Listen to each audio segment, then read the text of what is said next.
என்ன மேனே இன்னைக்கு இவ்வளோ ஆளே பார்க்க முடியல, எங்கே போனா? தெரிஞ்ச ஒரு ஆளு கைவலி இருந்தாப்ல.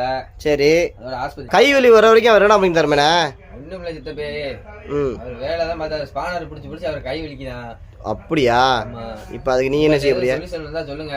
சொல்யூஷன் இருக்கு, போட்டு வாங்கி கொடுத்துருவான் அவருக்கு. ஓ உங்க செலவுலயே வாங்கி கொடுக்குறீங்களா? சரி மேனே இந்த காட்டுறேன் இருங்க.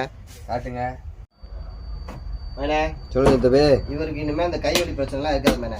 ஓகே. பிரஷ்லெஸ் இம்பாக்ட் ரின்ஸ் மேனே. இதுல வந்து மீடியம் ஃபாஸ்ட் இந்த மாதிரி வேரியபிளா யூஸ் பண்ணிக்கலாம் இதுல. ஓகேவா மேனே? சொல்லுங்க சித்தப்பே. பாத்துங்க, சரிதா? ஆமா, இந்த போல்டே ரிமூவ் பண்ணிச்சு மேனே. இதே இதை நம்ம லாக் பண்றதால அதை அப்படியே வச்சு லாக் பண்ணிடலாம். அவர் பைக் மெக்கானிக்கு கைவலி எந்த பிரச்சனையுமே இருக்காது. இனிமேல் நீங்க இல்லைன்னா ஆஸ்பத்திரிக்கெல்லாம் போக தேவையில்லை. ஓகேவா? ஓகே. இது வந்து பேட்டரி பவரும் கூட உள்ள மிஷின். இது அவருக்கு நல்ல யூஸ்ஃபுல்லா இருக்கேன். இதே போல அனைத்து வேற டூல்ஸும் நீங்க வாங்கணும்னா நம்ம ஏசியன் டூல்ஸ் ராமநாதபுரத்தில் கிடைக்கும்.